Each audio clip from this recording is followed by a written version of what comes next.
메르스에 대한 대처가 메르스 확산 속도에 한창 못 미치고 있습니다. 국내 감염 환자가 발생한 지 보름 만에 청와대가 첫 긴급회의를 진행했습니다만 원론적 이야기만 오갔습니다. 메르스 감염 환자가 이용했던 인천공항 역시 방역 대책은 사실상 전무했습니다. 하청업체 직원들의 성명서가 발표된 뒤에야 공항에 구비해뒀던 마스크를 일부 직원들에게 나눠줬을 뿐이었습니다. 검찰의 성완종 리스트 수사가 사실상 답보 상태입니다. 리스트에 오른 6인에게 서면 조사서만 보낸 뒤 이렇다 할 수사 상황이 전해지지 않고 있습니다. 6월 3일 뉴스K 잠시 후 시작합니다.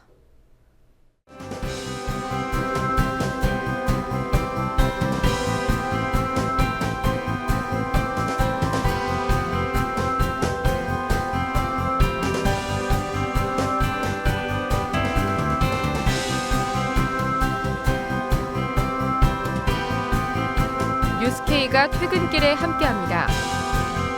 저녁 7시, 2시간 빨라진 뉴스K. 많은 시청 바랍니다. 한국에서 메르스 감염자가 발생한 지 보름 만인 오늘 격리 대상자가 1,350여 명으로 폭증했습니다. 이미 사태가 심각해진 뒤에야 청와대가 부랴부랴 메르스 관련 회의를 열었습니다. 보건당국의 방역 허점이 적나라하게 드러나고 있는데 이렇다 할 해결책은 보이지 않고 있습니다. 김종훈 기자와 이 소식부터 살펴보도록 하겠습니다. 안녕하십니까? 오늘 박근혜 대통령이 주재하는 첫 점검회의가 소집이 됐죠. 네, 오늘 오후입니다. 박근혜 대통령이 주관하는 메르스 대응 민간 합동 긴급 점검회의가 열렸습니다. 청와대와 정부 세종청사 간 영상회의로 열렸는데요. 국내에서 메르스 첫 환자가 나타난 후 15일 만에 열리는 박근혜 대통령의 주재 첫 회의입니다. 박근혜 대통령은 이 자리에서 더 이상의 확산은 안 된다며 전문 태스크포스를 만들어 발표할 것이라고 밝혔습니다.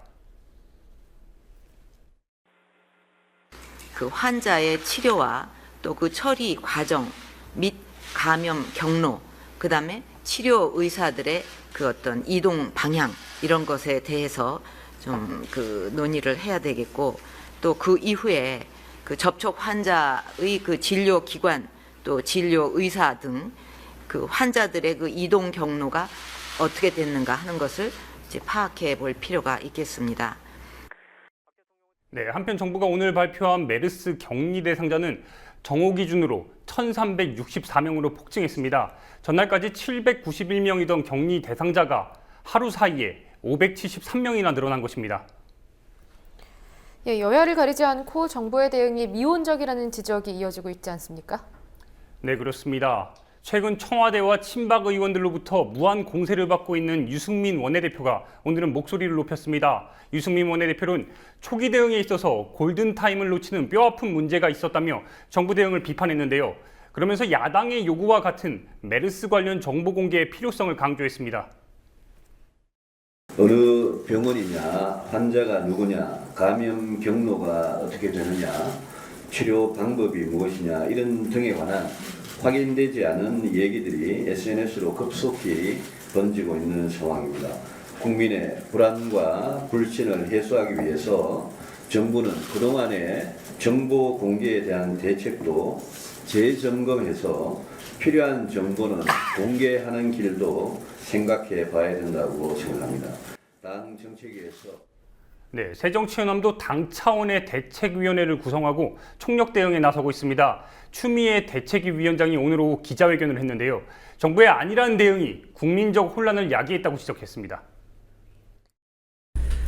지금 상황은 보건소는 제대로 응대를 못하고 있는 것이 드러났습니다. 만약 지금 환자가 발생한다 하더라도 우리나라 보건소에 연락을 하면 보건소는 제대로 응대할 전문 인력이 없고 또 일반 병원은 공포감 때문에 기피하고 있습니다.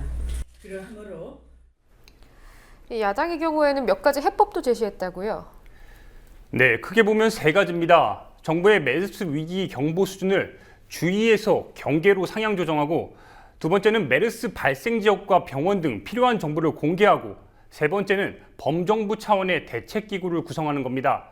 그러나 새정치연합은 가장 시급한 사안으로 통합 안내체계 시스템 확보를 꼽았습니다. 지금 극심한 혼란에 빠져 있는 상태에서 정부가 한 군데 콜센터를 세워서 여기를 통해서 의심 환자들이 신고하고 이 신고를 받은 정부 3당원들은 각 지역에 있는 격리 병동으로 신속하게 안내할 수 있는 체계부터라도 세워야 됩니다. 이런 것도 하지 않고서 막연하게 국민들 보고 안심하라고 얘기하는 것은 아무도 믿을 수 없고 오히려 괴담만 퍼뜨린다고 하는 것을 다시 한번 분명하게 말씀드립니다. 이따 오후 2시에 예, 현 사태를 두고 세월호 참사가 떠오른다라고 말하는 국민들도 많습니다. 사실상 초기 대응을 제대로 하지 못했기 때문에 이런 얘기가 나오고 있지 않습니까? 네, 그렇습니다.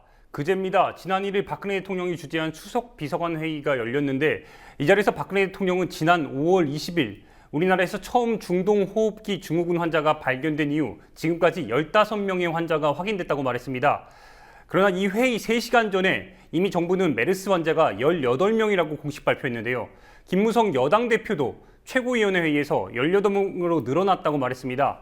문제는 청와대가 지난 1일 이 영상을 유튜브에 공개하면서 해당 부분을 삭제한 편집본을 올렸다는 사실입니다.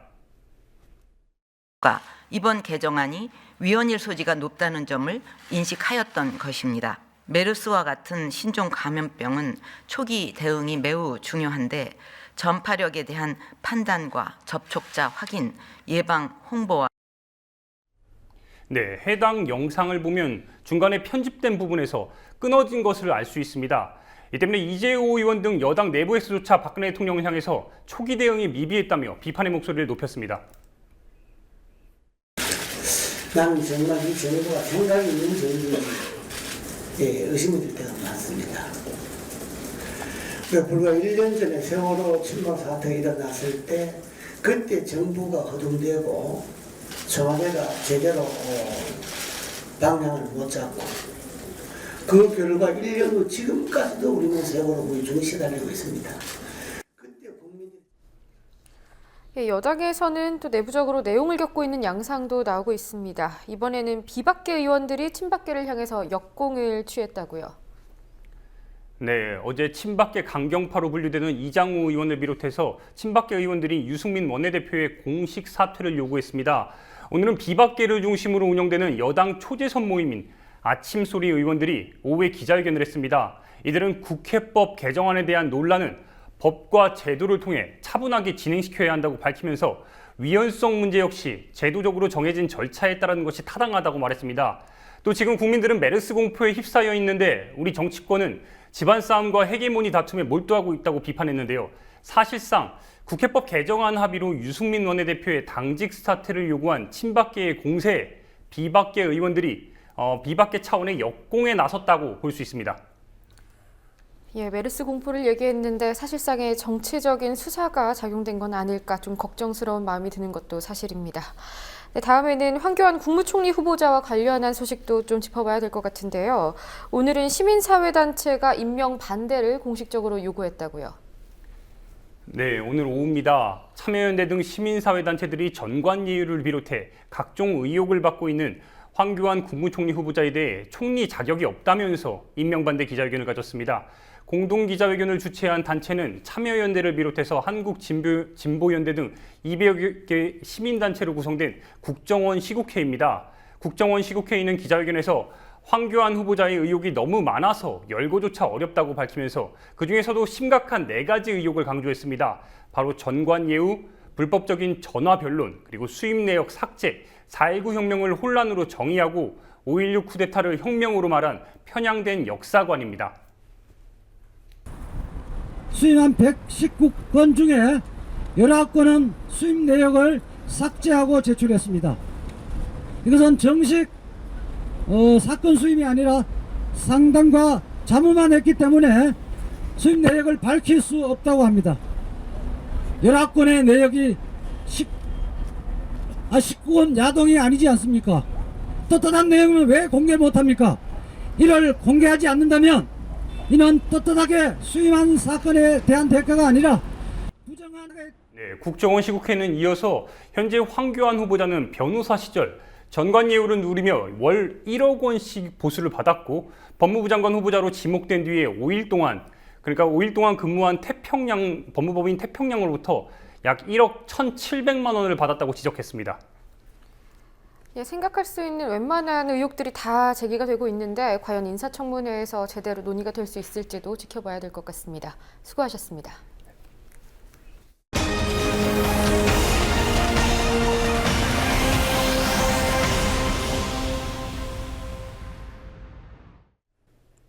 메르스에 대한 안일함은 정부뿐만이 아니었습니다. 지난달 29일 인천공항에서 출국한 승객이 메르스 확진 판정을 받았는데 공항에서 일하는 비정규직 직원들은 어제 오전까지 제대로 된 마스크 하나 지급받지 못했습니다. 직원들이 젊다는 것이 이유였습니다. 공항 면세점의 경우 공항 측이 마스크 착용을 권고했다지만 직원들은 들은 바가 없다고 말합니다. 김현주 PD가 취재했습니다. 하루에도 수많은 사람들이 입출국하는 인천공항. 지난달 26일 이곳을 거쳐 중국으로 출국한 승객이 29일 메르스 확진 판정을 받았습니다. 그런데 인천공항공사는 일주일이 지날 때까지 메르스 환자와 직접 접촉한 하청업체 직원이 누군지도 모르고 있다가 어제야 CCTV를 통해 확인해 하청에 자가격리를 권고했습니다. 이날 공항에서 일하는 하청업체 직원들에게도 예전에 비축해놓은 마스크 9,400개를 지급했다고 공항공사는 밝혔습니다. 공공운수노조가 어제 오후 공항에서 일하는 하청업체 직원 6,000명이 메르스에 무방비로 노출돼 있다는 보도자료를 낸 이후입니다. 일주일이나 뒤늦게 조치를 한 이유에 대해 인천공항공사는 공항에서 근무하는 직원들이 젊어서라는 엉뚱한 대답을 합니다. 왜 어제가 처음으로 그런 마스크나 이런 걸 지급하게 된 건가요? 실제로 지금 언론이나 이런 데 나온 거 보면 네네. 감염이 돼서 이렇게 뭐 굉장히 심각한 단계 이런 사람들은 다 나이가 많으신 분들이지 않습니까? 네네. 그런데 이제 실제로 이제 공항에서 근무하는 많은 분들이 그 나이 든 분보다는 젊은 분들이 대부분이거든요. 네네. 그래서 이제 그런 분들은 그런데 좀 강할 뿐만 아니라 네네. 더 큰 문제는 공항에 입주해 있지만 공항공사 하청업체가 아닌 항공사, 면세점 등의 직원입니다. 이들은 승객과 직접 접촉하지만 공사 하청업체 직원이 아니란 이유로 어떤 조치도 받지 못했습니다. 항공사 직원은 항공사에서 하는 거고 네네. 또 검역소 직원분들은 검역소 하는 거고 공항에 한 4만 명 정도 근무를 하는데 네네. 저기 식당에서 일하는 분들은 식당에서 할 것이고. 그러면 공사 차원에서 혹시 네. 그런 항공사나 아니면 다른 곳에 마스크를 네. 쓰도록 하라 이렇게 지침을 내릴 수 그런 있는 건 건가요? 없어요. 뭐 그거는 자율로 하는 건데 네네. 마스크를 쓰는 거는 네. 그거는 업체에 따라 다를 것 같아요. 노동자들이 스스로 마스크를 쓰는 등의 조치를 하는 건 사실상 불가능하다는 지적도 나옵니다. 공항의 이 이미지나 이런 게 이제 굉장히 중요하게 관리를 하기 때문에 힘 있는 원청이나 이제 하청업체가 아니라 갑인 공항공사 같은 데서 강제로 모두 이제 그 마스크라든지 장갑을 써라라고 하지 않으면 절대 노동자들이 알아서 그런 마스크라든지 이런 걸 착용할 수 없고요. 지금 같은 비상시에 마스크라든지 장갑을 끼게끔 하는 권한을 직접 행사하는 건 공항공사일 수밖에 없는 겁니다. 공항공사는 항공사 등의 권고 조치는 했다고 주장하지만 현장에서 마스크를 낀 항공사 면세점 직원들을 보긴 어려웠습니다. 이제 권고는 저희들이 하죠. 항공사나 네네. 뭐 상업체나 입장업체 등에도 마스크나 손 세정제 등을 갖다가 네네. 하도 뭐 이렇게 권고를 하는 거지. 이걸 뭐 강제로 해라 이런. 아, 네네. 그럼 권고는 하셨나요? 네네. 아, 이것도 어제 차로 같이 하신 건가요? 아니면? 네. 어제 오늘 계속 이렇게 하고 있습니다. 공공운수노조는 공항에서 메르스 환자가 발생하면 메르스가 걷잡을 수 없이 확산될 것이라고 말합니다. 공항에서 만약에 우리 노동자들 중에 이런 확진 판정을 받거나 위험한 경우가 생기면 이건 바로 이 시설을 이용하는 국민들에게 피해가 바로 가는 거지 않습니까? 여기 왜냐하면 인천공항을 출국하거나 입국하는 모든 승객들이나 국민들이 전국으로 확산돼요. 전국으로 퍼지잖아요. 그래서 그런 이 사태가 엄중하다라는 걸 빨리 인식해서 신속하게 대응을 해주길 바라는 겁니다. 국민TV 뉴스 김현주입니다. 함께 만드는 언론 미디어 협동조합 여기는 국민TV 함께 만드는 언론 미디어 협동조합 여기는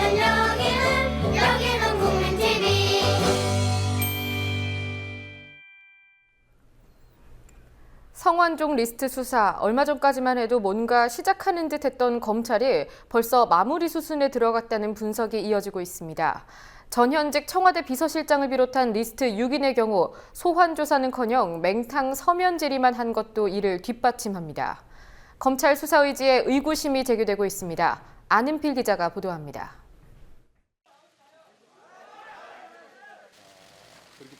성완종 리스트에 이름이 오른 이완구 전 국무총리와 홍준표 경남지사를 불구속 기소한 검찰이 나머지 6인에 대한 수사를 진행 중입니다. 검찰은 지난달 29일 지난 대선에서 새누리당 대선 캠프 수석 부대변인을 맡았던 김모 씨의 자택을 압수수색했고 그 뒤 김 씨를 여러 차례 소환 조사하는 등 성 전 회장의 비자금 흐름을 뒤쫓고 있습니다. 또한 리스트에 이름이 오른 김기춘, 허태열 전 청와대 비서실장과 지난 대선 당시 새누리당 대선 캠프에서 주요 직책을 맡았던 홍문종 새누리당 의원, 서병수 부산시장, 유정복 인천시장, 그리고 이병기 현 비서실장에게는 내일까지 서면 질의에 답변하라고 요청했습니다. 하지만 앞서 소환 조사를 냈던 홍준표 경남지사와 이완구 총리와는 달리 서면 조사만 요청한 셈이어서 사실상 수사 마무리 수순이 아니냐는 지적이 나옵니다. 검찰이 하는 거 보면 그러는 것 같고요. 마무리 수순으로 봐도 무방할 것 같고. 실제로 검찰은 6인에게 보낸 서면 질의서에서 의혹 규명을 위한 핵심 사항이라고 할 수 있는 금융거래 내역을 요구하지 않았습니다. 오히려 리스트에 이름이 있는 이유가 뭐라고 생각하나 메모에 적힌 돈을 받은 사실이 있나 등의 질문을 통해 의혹 당사자들에게 해명의 장을 열어준 것이란 비판까지 나옵니다. 또한 자료 제출 요청서도 제출할 자료가 있으면 제출해달라는 취지의 내용이었습니다. 이런 서면 질문지를 뭐하러 받는지 모르겠어요. 그러니까 서면 질문지를 받는 것 자체가 되게 옹색한 상황인 거죠. 지금 검찰이. 해명 기회를 주려고 서면 질문지를 보내는지 차라리 안 보내는 게 나을 텐데. 이 변호사는 또한 명확한 물증이 없어 서면 조사를 하는 것이라는 일각의 주장에 대해 과거의 사례를 들어 반박했습니다. 검찰이 그동안 해왔던 다른 사안들하고 비교해보면 과연 이게 맞는 건지 모르겠어요. 뭐 예를 들면 과거 2008년도 박연차 사건 같은 경우에는 사실 진술이라고 하는 게 증거라고 하는 게 박연차 진술밖에 없었잖아요. 물론 지금 뭐 성완종 씨는 이제 고인이 되어서 저긴 하지만 어쨌든 고인이 남긴 생생한 육성이 있고 또 그 육성의 신빙성을 뒷받침할 수 있는 여러 가지 정황들이 지금 나와 있는 상황인데. 앞서 검찰 수사팀은 서면 조사 결과를 보고 소환 조사 가능성을 따져보겠다고 밝혔지만 현재까지 리스트 6인에 대한 계좌 추적도 하지 않은 것으로 알려져 수사 의지에 대한 의구심이 더 커져가는 상황입니다. 한편 오늘 오전 경제정의실천 시민연합은 성완종 사건과 불법 정치자금 어떻게 할 것인가라는 주제의 토론회를 열었습니다. 끊이지 않는 불법 정치자금 기부 행태를 막기 위해선 보다 근본적 제도 보완이 필요하다는 취지입니다. 토론회 참석자들은 법인과 단체의 정치자금 기부를 허용할 것인가라는 문제에 대해 자금 사용의 투명성이 담보돼야 한다는 점에 동의했지만 보완 방향에 대해선 다른 목소리를 냈습니다. 어떻게 과연 우리가 정치자금의 수입, 지출, 관리를 투명하게 제도적으로 보장할 것인가? 도대체 정치에 돈이 든다고 하는데 그런 통념이 과연 맞는 것인지 아무도 자신 있게 대답할 수가 없는 것 같습니다. 정치자금의 규모를 먼저 줄여야 한다는 의견과 현실적인 부분을 고려해야 한다는 의견이 부딪히기도 했습니다. 한번 이런 생각이 들었습니다. 정치인들로 하여금 이 정치자금을 적게 만들려는 방법은 어떤 의미에서는 가난하게 만들어져야 되는 게 아닌가. 다시 말씀드리면 없으면 적게 쓸 수밖에 없어요. 있는 만큼 쓸 거다라 생각한다는 거죠. 그래서 저는 현실적으로 어렵다라고 하는 게 분명히 정치권의 요구입니다만 진짜 가난해 봐라 말이지. 그러면 어떻게든 방법을 강구할 겁니다. 자금을 학부적 자금을 적게 해주면 단기적 현실적으로는 음성자금, 검은 돈 이렇게 갈 수밖에 없습니다. 왜냐하면 지출 구조가 지금 말한 대로 만약에 화끈하게 수압을 낮춰버리게끔 돈을 끊어버리는데 지출 구조는 아직 여전하거든요. 성완종 리스트로 불거진 새누리당 불법 대선자금 의혹 사건을 계기로 정치자금법에 대한 근본적 개선 요구의 목소리가 나오고 있습니다. 국민TV 뉴스 안은필입니다. 미군 장갑차 사건, 이른바 미선희 효순이 사건 13주기가 일주일 앞으로 다가왔습니다. 당시 사건을 계기로 주한 미군 협정 소파가 한국에 얼마나 불리하게 제정됐는지 관심이 집중됐지요. 최근 오염된 미군 기지 반환, 탄저균 문제 등을 통해서 소파의 문제점이 재조명되고 있습니다. 불평등한 한미 소파 개정 국민연대 위원장인 권정우 변호사에게서 소파 개정의 필요성과 방향을 들어봤습니다. 성지훈 기자가 만나봤습니다. 13년 전에는 참 그 잘못된 소파의 그 형사 재판권 조항 때문에 어린 여중생이 미군 훈련 중인 교도차량에 깔려 죽었음에도 가해 미군들이 무죄로 판결을 받는 이 어처구니 없는 현실에 국민들이 분노해서 촛불을 들었다 그러면 이제는 반환드린 기지 오염 문제, 이번에 가장 심각하게 문제가 된 탄저균, 반입과 같은 사태 때 이걸 통제할 수 있도록 조항이 들어가야 한다고 하는 환경주권의 또 회복, 이런 쪽으로 저는 소파 개정의 물결이 다시 번질 수도 있다, 이렇게 보고 있습니다. 이제 환경 양해각서라는 데 이제 뭐 어떻게 되어 있냐면 인간 건강에 대한 공지에 급박하고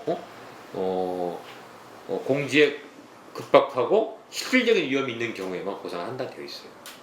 근데 이런 환경, 이런 정화 기준은 그 정치가 굉장히 애매한 거예요. 그리고 다시 말하면 인간 건강에 대해서 공지에 급하고 실질적인 위험을 거의 사람을 빈사 상태로 만들게 할 정도의 아주 심각한 적색 경보가 발령될 정도의 또 오염의 상태가 아니면 우리가 정할 의무가 없다.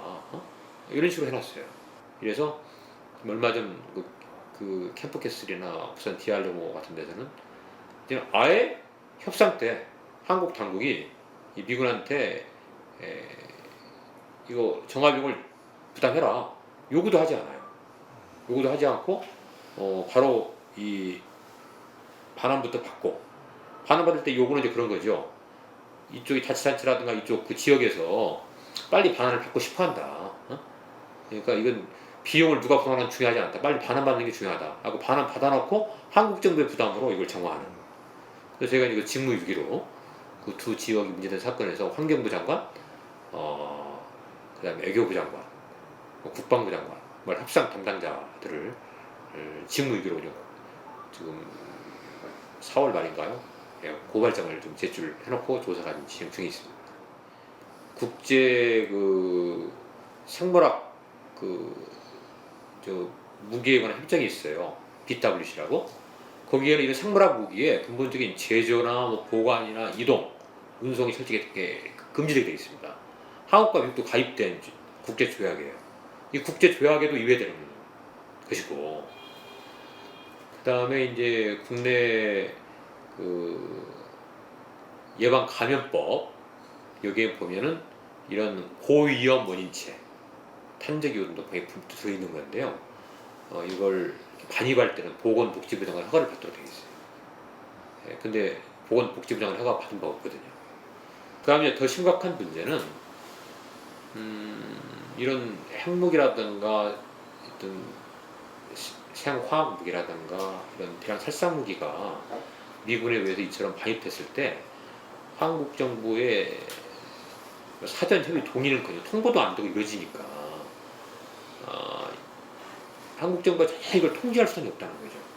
전혀 이걸 미국이 알려주지 않으면 알지도 못하고 사전에 전혀 이게 이 검증 그냥 통제처 못한다고 하는 거, 이런 것들이 이 소파의 가장 큰 문제점이거든요. 지금 방위 분담금은 지난번 작년에 통과됐던 방위 분담금 협정에 의하면 거의 1년에 한 1조 원 가까이 9천억 이상 이 정도 부담하게 되어 있고요. 미군이 전혀 무료로 사용하고 있는 우리나라의 어마어마한 어떤 그 기지, 그다음에 시설, 또 뭐 이 전기 요금도 안 되거든요. 이런 것들 포함하면 거의 뭐 천문학적인 숫자인 거죠. 근데 커뮤니티 뱅크라고 하는 이 군사 법원이 그걸 이제 보관하는데 거기서 발생한 이자 수익이 미국 본국에 송금되고 있다는 거거든요. 그럼 이건 뭐냐 이거지.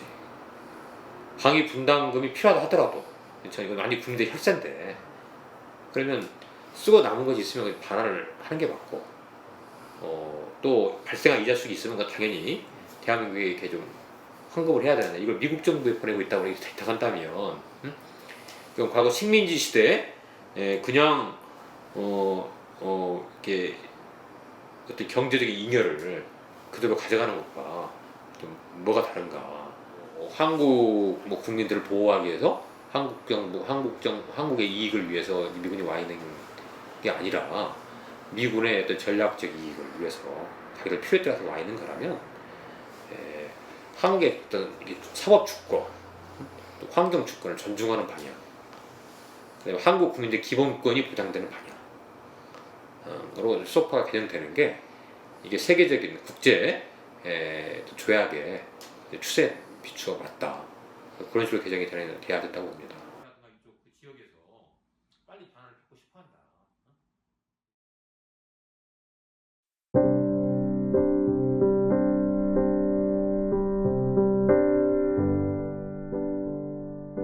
개가 풀리면 걱정이 많습니다. 이웃집 닭도 물고 염소도 물고 만만해 보이는 개도 공격합니다. 서둘러 잡아서 집 안으로 끌고 와야 하는데 목줄 풀린 개는 개대로 제 생각이 있어 쉽사리 잡히지 않습니다. 고삐 풀린 메르스가 꼭 그렇습니다. 개에게는 소리라도 지르고 만류라도 해본다지만 메르스에는 그마저도 통할 일이 아니지요. 세월호가 그렇게 뭉개고 갈 사태가 아니었다는 말도 보탤 기분이 아닙니다.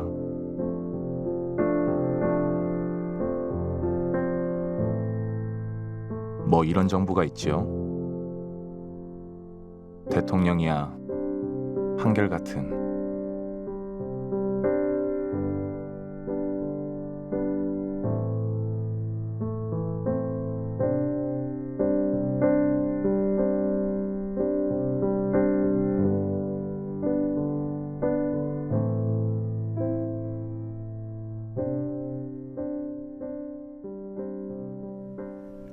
청와대가 메르스 관련 대책을 논의하기 위해서 오늘 화상회의를 진행했다는 소식 전해드렸습니다. 청와대와 세종청사 간의 거리를 극복하고 신속한 회의를 진행하기 위해서 선택한 방안이겠지요. 하지만 예상했던 대로 특별한 타개책은 없었습니다. 공무원 연금 개혁, 국회법 개정안 등 청와대 권한과 관련된 사안에 대해서는 발빠르게 입장을 내놨던 청와대입니다. 메르스의 경우 청와대의 책임과 직접적 연관이 없다고 생각한 건 아닐지, 확진 환자가 발생한 뒤 보름째가 되어서야 보여주기식 회의를 한 것은 아닌지 국민적인 의구심을 떨쳐내기 어려워 보이는데요. 이러한 의심과 우려가 불편한 진실이 아니기를 바랍니다. 6월 3일 뉴스 마치겠습니다. 시청해주신 여러분 고맙습니다.